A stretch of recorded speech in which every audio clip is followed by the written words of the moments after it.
అందరికీ నేను అందుకే అందరికీ అభిమానురాలు కాబట్టి నేను ఆ రోజు ఎంపీగా ఎమ్మెల్యేగా నెగ్గగలిగాను. హోరాహోరీ పోటీ ఆ రోజు ముగ్గురు మధ్య పోటీ ఉన్నప్పటికీ కూడా నేను విజయం సాధించగలిగాను. మళ్ళీ మొన్న ఎంపీలో కూడా ఇక్కడ నుంచి మెజార్టీ తెచ్చుకోగలిగాను. ఇక్కడ ప్రజల మద్దతు పొందగలిగాను.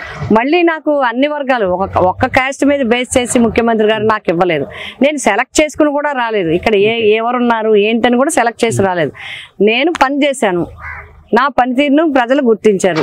నాకు తప్పకుండా ఇక్కడ మళ్ళీ సేవ చేసే అవకాశం వస్తుందని ముఖ్యమంత్రి గారు భావించారు. నేను భావించుకున్నాను కాబట్టి నాకు ఇక్కడ సీట్ వచ్చింది.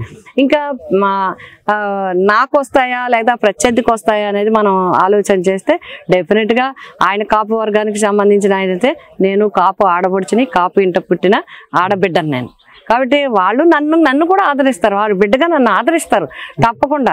అందరూ కూడా నేను కూడా మేము అందరినీ కోరేది ఏంటంటే తప్పకుండా పనిచేసే వారికి మాటలు చెప్పి వెళ్ళిపోయే వాళ్ళకి కాదు, మనతో ఉండేవాళ్ళు ఎవరు, మన మాట వింటనే పలికేవాళ్ళు ఎవరు, మన పిలిస్తే వచ్చి మనతో ఉండేవాళ్ళు ఎవరు, మన కష్ట నష్టాలు చూసిన వాళ్ళు ఎవరు, మన వీధి కానీ మన ఇంటి కానీ మన ఏరియా కానీ మన పరిస్థితులు తెలిసిన వాళ్ళు ఎవరు, నీరు రాకపోతే వెంటనే నీరు ఇప్పించేవాడు ఎవరు, రైతుకి ఏదైనా ఇష్టం ఉంటే కలిసేది ఎవరు అనేదే చూసుకుంటారు ప్రజలు అనేది నా నమ్మకం. ఎందుకంటే ప్రజలకు అందరూ పిఠాపురం నియోజకవర్గం అత్యంత రైతాంగం ఉన్న ప్రాంతం ఇది. ప్రతిసారి నీటికి ఇబ్బంది ఉంటుంది. పిలిస్తే వెంటనే పలకాలి, వెంటనే రావాల్సిన చేనేత కార్మికులు కావచ్చు, మత్స్యకారులు కావచ్చు, ఫార్మర్స్ కావచ్చు, రజకులు కావచ్చు, గౌడాస్ కావచ్చు, కాపులు కావచ్చు. కాపులు కూడా అందరూ కూడా మిడిల్ క్లాస్లో ఉన్నవాళ్ళు. వాళ్ళకి ఎన్నో ఇబ్బందులు ఉంటాయి, ఎన్నో సమస్యలు ఉంటాయి. అన్నిటికీ ఎవరు అందుబాటులో ఉన్నారు అనేది చూసుకుంటారని నా అభిప్రాయం. అన్ని వర్గాలు నన్ను ఆదరిస్తారనే సంపూర్ణ విశ్వాసం నాకుంది. మేడం, ముద్రగడ గారు అంటే ప్రముఖ కాపు నాయకుడు, ఒక కాపుల కోసం పోరాడిన వ్యక్తి, అలాగే సీనియర్ పార్లమెంట్ నాయకుడు. సో ఆయన వైసీపీలో చేరడాన్ని ఏ విధంగా చూడాలంటారు? ఆయన కూడా కాపు ఉద్యమాన్ని చేశారు. అయితే ముఖ్యంగా ఆయన చూసింది మిగతా పార్టీలని. ఆయన ఎందుకంటే చాలా పెద్ద వ్యక్తి, చాలా ఆలోచన చేయగల వ్యక్తి, అన్నింటినీ అంచనా చేయగల వ్యక్తి. ఆయన చాలా సీనియర్ నాయకుడు. వాళ్ళ నాన్నగారి దగ్గర నుంచి కూడా చేసిన వ్యక్తి. మంత్రిగా, ఎమ్మెల్యేగా, పార్లమెంట్ సభ్యులుగా అన్ని రకాలుగా చేసిన అనుభవం ఉంది. ముఖ్యంగా ముఖ్యమంత్రి గారు పేద వర్గాలకి చేస్తున్న విషయాలను చూసి అందులో ఎవరైతే 45 సంవత్సరాల నుంచి 60 సంవత్సరాల్లో ఉన్నారు, ఓసీ వర్గాలకి సంబంధించిన వాళ్ళు కానీ, బీసీ వర్గాలకి సంబంధించిన వాళ్ళు కానీ, వాళ్ళందరికీ కూడా మహిళలకి 45 to 60 వాళ్ళందరికీ కూడా మహిళలకి ఆర్థికంగా ఆదుకోవటం అనేది ఆయన బాగా ఆకర్షించి ఉంటుందనేది నా విశ్వాసం. మేడం, కానీ నేను విన్నది ఏంటంటే ముద్రగడ గారికి ఫస్ట్ నుంచి వైఎస్ గారితో ఒక అద్భుతమైన అనుబంధం కానీ, జగన్ గారితో అద్భుతమైన అనుబంధం కానీ ఉందని విన్నాను. అంటే ఈ మధ్య ఆయన లేఖలు పవన్ కళ్యాణ్ గారిని ఉద్దేశించి మీరు కాపుల ఓట్ల కోసం అడుగుతున్నారు కానీ మీరు సరిగ్గా ఆ విధంగా ప్రవర్తించట్లేదు అన్నట్టు రకరకాల ఇవన్నీ చేశారు. అంటే లేఖలు రాసేవారు. ఆ విషయం అందరికీ తెలిసిందే. అంటే ఇది జగన్ గారి మీద ఫేవర్తో రాసిన లేఖలుగా భావించచ్చా అండి? ఎందుకంటే మీరు ఇక్కడ ఉన్నారు కాబట్టి అడుగుతున్నానండి. అంటే ఆయన ఏదున్నా కూడా నిర్మోహమాటంగా చెప్పే వ్యక్తి పద్మనాభం గారు. నిర్మోహమాటంగా ఏదున్నా లేఖ ద్వారా తెలియజేస్తారనేది అందరికీ తెలుసు. బట్ దానికి వెనకాల భావం ఏంటనేది ఆయన్నే అడిగి తెలుసుకోవాల్సిన అవసరం ఉంది.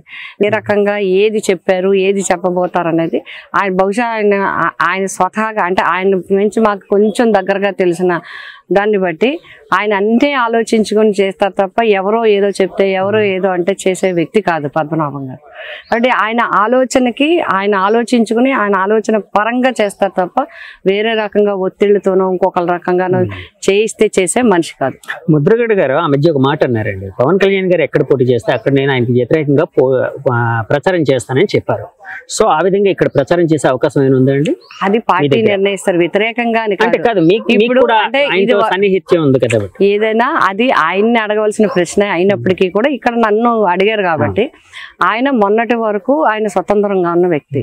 ఇప్పుడు ఒక పార్టీకి సభ్యుడిగా జాయిన్ అయ్యారు కాబట్టి పార్టీ డైరెక్షన్ ప్రకారము, పార్టీతో సంప్రదింపుల ప్రకారము, పార్టీ ఇచ్చే నిర్ణయం ప్రకారము చేస్తారనేది నేను అనుకుంటున్నాను. మేడం, ఇక్కడ మీ అభ్యర్థిత్వం ప్రకటించక ముందు అయితే బలంగా వినిపించింది ఏంటంటే ముద్రగడ పద్మనాభం గారు అబ్బాయి ఇక్కడ పోటీ చేయబోతున్నారు, లేకపోతే ఆయనే పోటీ చేయబోతున్నారు, ఆయన ముఖ్యంగా పిఠాపురం నుంచి పోటీ చేయబోతున్నారు అన్నట్టు వినిపించింది.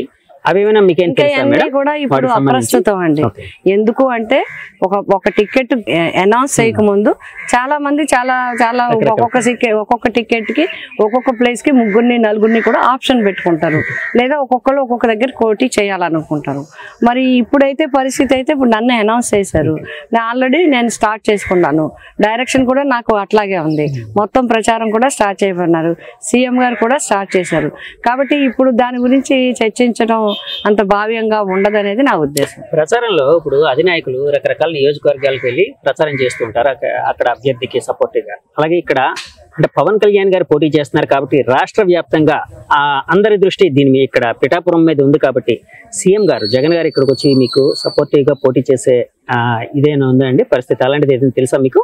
జగన్ గారు ఇక్కడికి వచ్చి మీకు సపోర్టివ్ గా ఏదైనా జగన్ గారు మొత్తం ఇంచుమించుగా 175 నియోజకవర్గాలను కవర్ చేస్తూ ప్రచారం చేస్తారు. ఇది ఇక్కడనే కాదు, బహుశా ఇక్కడ ఉంటే ఇంకొక ఎవరైనా ఒకళ్ళిద్దరు రావచ్చు, కానీ అన్ని నియోజకవర్గాలకి అందరూ కూడా అక్కడ ఉండే పరిస్థితులను బట్టి, అక్కడ ఉండే డెవలప్మెంట్ ని బట్టి కొంతమందిని ఎక్కడైనా కూడా వేయటం అనేది జరుగుతుంది. ఇప్పుడు బీజేపీ ఉంది, బీజేపీ టికెట్లు ఇచ్చేసి వదలరు, వేరే రాష్ట్రాల నుంచి అందరినీ ఎంపీస్ని కానీ మినిస్టర్లు కానీ ఇక్కడికి పంపిస్తారు. అట్లాగే తెలుగుదేశం ఉంటే వేరే జిల్లాల నుంచి ఇక్కడికి పంపిస్తారు. ఇది పార్టీ పరంగా సంస్థాగత పరంగా జరిగేవి. పార్టీ డైరెక్షన్ లో ఆ క్యాండిడేట్ కు మద్దతుగా కొంత సపోర్ట్ గా కొన్ని విషయాలు చెప్పడానికి క్యాండిడేట్ ఎప్పుడు ఎక్కువగా పబ్లిక్ తో మూవ్ అవుతూ ఉంటాడు. కాబట్టి ఈ ప్రభుత్వం ఏం చేసింది, రేపు ఏం చేయబోతుంది అనేది కొంచెం హై లెవెల్లో ఉన్న వాళ్ళతో చెప్పించడం అనేది సాంప్రదాయంగా వస్తుంది. మా పార్టీ ఒకటే కాదు, అన్ని పార్టీలు జరుగుతాయి, దాంట్లో మా పార్టీ కూడా అంటే కాదు మేడం. నేను అనేది ఏంటంటే చాలా మంది అభ్యర్థులు అధినాయకులు అక్కడికి వచ్చి అంటే ప్రచారం చేస్తే బాగుంటుంది, కొంత మైలేజ్ ఇంకా ఎక్కువ గ్యాదర్ అవుతుంది అని అనుకుంటూ ఉంటారు. ఇక్కడ జగన్ గారు వచ్చే ప్రచారం చేస్తే వెల్ అండ్ గుడ్, అంటే ఎవరైనా అదే కోరుకుంటారు. ఒకవేళ రాకపోయినా కూడా మీరు గెలుస్తారు అనే నమ్మకం అయితే మీకు ఉందా మేడం? ఇప్పుడు మాకు ఇప్పుడు రేపు 21 నుంచి జరుగుతుంది. పార్లమెంట్ కి ఒక మీటింగ్ పెడతారు, ఆ మీటింగ్ ఎక్కడనేది డిసైడ్ చేస్తారు. అంటే ఒక చోట ఒక నియోజకవర్గంలోనే మీటింగ్ జరుగుతుంది, మిగతా 6 నియోజకవర్గాలు అక్కడికి రావాలి. మేము అక్కడికి తీసుకెళ్ళినా, ఆయన ఇక్కడికి తీసుకొచ్చినా, ఎక్కడైనా పిఠాపురం నియోజకవర్గ ప్రజల్ని ఆయన అడ్రస్ చేసేలాగా మేము చేస్తాం. ఒకటి. రెండోది ఆయన రావటం రాకపోవటం కాదు, ఈవేళ ప్రచారం అంతా మేము వెళ్ళేదంతా మేము చెప్పేదంతా జగన్మోహన్ రెడ్డి గారు చేసిన కార్యక్రమాలు, జగన్మోహన్ రెడ్డి గారు ఇచ్చిన అజెండా, జగన్మోహన్ రెడ్డి గారు ఇచ్చిన మరి చేసిన కార్యక్రమాలన్నీ మేము చెప్తాం.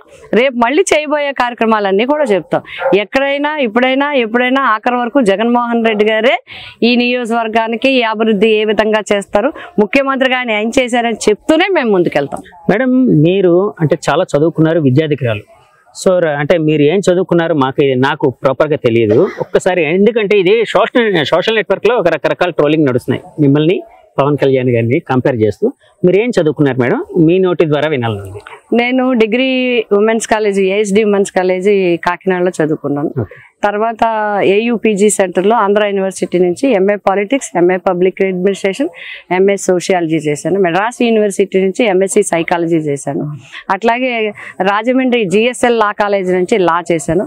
నాగపూర్ యూనివర్సిటీ నుంచి మాస్టర్ ఆఫ్ లా చేశాను. ఇప్పుడు ఎంబీఏ చేస్తున్నాను. అట్లాగే ఉమెన్ అండ్ చైల్డ్ రైట్స్ మీద డాక్టరేట్ చేయాలనేది, పిహెచ్డి చేయాలనేది నాకు ఒక ఇంట్రెస్ట్ ఉంది. దాని డాక్యుమెంట్స్ అన్ని కూడా నేను తయారు చేసుకుంటున్నాను. ఎందుకంటే ఎడ్యుకేషన్ అంటే చిన్నప్పటి నుంచి నాకు ఎంబీఏ చేస్తున్నాను. ఇంకొక సెమిస్టర్ ఎగ్జామినేషన్స్ రాయడానికి నాకు టైం కుదరలేదు. అట్లాగే హిందీలో ప్రాథమిక నుంచి రాష్ట్ర వరకు విశారద అక్కడ వరకు వచ్చాను. విశారద ఇక్కడ శారద విశారద అంత వరకు చేయాల్సి ఉంది. రాష్ట్ర వరకు కంప్లీట్ చేశాను. అంటే నాకు ఒక ఇంట్రెస్ట్, అది ప్యాషన్. అది ఈ కాకుండా నేను జర్నలిజంలో చేశాను, ఎన్విరాన్మెంట్ మీద చేశాను, నార్మల్ మెడిసిన్స్ మీద చేశాను, యోగా మీద సర్టిఫికెట్స్ తీసుకున్నాను. అట్లాగే హైయెస్ట్ సర్టిఫికెట్స్ ఇన్ ఫైనాన్స్ కానీ, అడ్మినిస్ట్రేషన్ కానీ, లోకల్ ఏరియా కానీ, స్థానిక సంస్థల మీద నేషనల్ ఎన్ఐఆర్డి నుంచి హైయెస్ట్ సర్టిఫికెట్లు తీసుకున్నది అప్పట్లో జిల్లా పరిషత్ చైర్మన్ గా, ఎంపీ రాజ్యసభగా వంగా గీత పేరే ఉంటుంది. Highest certificates 1 year courses, 6 months courses. నాకు ఇంట్రెస్ట్, అంటే ఒక సబ్జెక్టు చదివితే పరీక్ష రాయడం కోసం అన్ని చదివితే నాకు అన్ని బాగా ఉంటాయనేది ఉద్దేశం.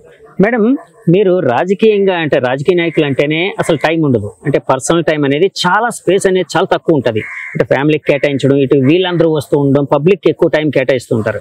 ఇలాంటి టైంలో ఎలా చదవగలుగుతున్నారో ఆ రహస్యం ఏంటో, ఆ కిటుకు అంటే సాధారణంగా వివాహం విద్యనాశనం అంటారు. నాకు ఇంటర్మీడియట్ ఎగ్జామినేషన్స్ అయిపోగానే మ్యారేజ్ అయిపోయింది. బట్ కాశీ విశ్వనాథ్ గారు మా హస్బెండ్, మా అమ్మమ్మ గారి పట్టుదల వల్ల మాకు ఇంటర్మీడియట్లోనే మ్యారేజ్ అయిపోయింది. తర్వాత చదువుకుంటా అంటే మా మదర్ ఒప్పుకోలేదు. ఇక్కడ మీకు ఒక విషయం చెప్పి, మా మదర్ ఒప్పుకోలేదు. పెళ్ళైతే కాలేజీకి ఏంటి చదవడానికి వీల్లేదని. బట్ మా ఫాదర్ ఏమన్నంటే వైఫ్ అండ్ హస్బెండ్కి ఇష్టం అయితే మీరు చేసుకోమన్నారు. అప్పుడు విశ్వనాథ్ గారు నీకు చదువుకోవాలనుకుంటే చదువుకొని ఆయనే తీసుకెళ్ళి ఉమెన్స్ కాలేజీలో నన్ను జాయిన్ చేశాను. అప్పటి నుంచి ఏ ఎగ్జామ్ను కూడా నేను ఫెయిల్ అవ్వలేదు. ఒక్క ఎగ్జామినేషన్లో వంగాగీత ఫెయిల్ అవ్వలేదు. ఎగ్జామినేషన్ రాస్తే పాస్ అవ్వాల్సిందే. ఇప్పటి వరకు నేను రాస్తూనే ఉన్నాను, చదువుతూనే ఉన్నాను. ఎక్సెప్ట్ తక్కువ నాకు ఎప్పుడు మానేశానంటే, నాకు ఎక్కువ బ్రేక్ ఎక్కడ వచ్చిందంటే పిఠాపురం నియోజకవర్గం ఎమ్మెల్యే అయిన తర్వాత పూర్తి సమయం దీన్ని కేటాయించడం వల్ల అప్పుడే ఎక్కువ సర్టిఫికెట్స్ తర్వాత మళ్ళీ ఎంపీ అయ్యాక మళ్ళీ మధ్యకాలంలో 14 to 19లో కూడా 2-3 సబ్జెక్టులు కట్టి పాస్ అవ్వడం జరిగింది. ఎన్విరాన్మెంట్ మీద, మెడిసిన్స్ మీద, చిల్డ్రన్ మీద, లా మీద, ఇవన్నీ కూడా చేయటం జరిగింది. మీరు ఇన్ని డిగ్రీలు, ఇన్ని సర్టిఫికెట్లు తీసుకున్నారు కదండి. ఎడ్యుకేషన్ అనేది ఒక రాజకీయ నాయకులుగా మీ పరిణితి చెందడం, పరిణితికి ఏ విధంగా హెల్ప్ అయిందంటారు? తప్పకుండా మాకే కాదు, సమాజానికి ఎడ్యుకేషన్, సమాజంలో ఉండే రుగ్మతలను, అసమానతను తొలగించేది ఒక విద్య మాత్రమే. అందుకే జగన్మోహన్ రెడ్డి గారు అంటే మాకు ఇష్టం. ఈ రోజు పేదవాడికి ఏదో పథకాలు, మధ్యాహ్నం భోజనం కేవలం పెట్టడం మాత్రమే కాదు, పేదవాడు అందరికీ కూడా విద్య నేర్చుకోవాలి, పేదవాడు కూడా అమెరికాలో వెళ్ళి చదువుకోవాలి, మంచి యాక్సెంట్ ఉండాలి, ట్యాబులు కూడా చదవాలి అని చిన్నప్పటి నుంచి ఇంగ్లీష్ మీడియం కూడా చదువుకోవాలి. అందరూ విద్యావంతులు. ఈ రోజు అసమానతలు ఎక్కడ పోయినాయండి? ఈ రోజు గతంలో అయితే అసమానతలు ఎక్కడ పడతాయండి? ఇప్పుడు అందరూ సాఫ్ట్వేర్ ఇంజనీర్లు అయిన తర్వాత ఎక్కడ కనబడుతుంది? కులం మతం అని లేకుండా అందరూ కలిసి సమాజంలో అందరూ కలుసుకునే అవకాశం వచ్చింది అంటే విద్య వల్ల. మొన్నటి వరకు టీడీపీ, బీజేపీ, జనసేన కలవని అనుకున్నారు. ఆ విధంగా అంటే వైఎస్ఆర్ పార్టీ నుంచి కూడా వాళ్ళ కలవకుండా ఉంటే బాగుందని చెప్పి వాళ్ళు అనుకుంటున్నారు, అధినాయకులు అనుకుంటున్నారు అన్నట్టు రకరకాల వార్తలు అయితే వచ్చాయి. ఇప్పుడు వాళ్ళ ముగ్గురు కలిశారు. సో ఈ కలయికని ఏ విధంగా చూడాలంటారు?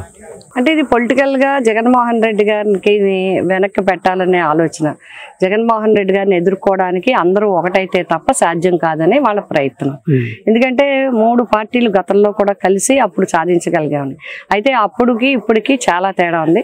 ప్రజలతో చాలా సత్సంబంధాలు మా అందరికీ ఉన్నాయి. అంతేకాకుండా జగన్మోహన్ రెడ్డి గారు 19-24 ఒక పరిపాలనని బెస్ట్ పరిపాలన చేసి చూపగలిగారు. కాబట్టి ఇప్పుడు 3 పార్టీలు కలిసినా, ఎన్ని పార్టీలు కలిసినా ప్రజా మద్దతు మాత్రం ప్రజల మనసుల్లో, జనం మనసులో ఉన్నది జగన్ గారే.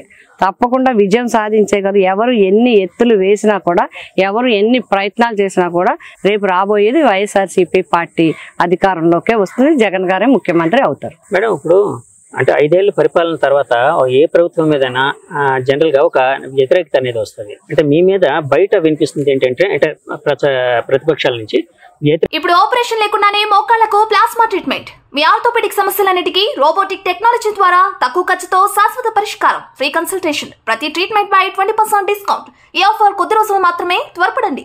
V9 hospitals 9281465842.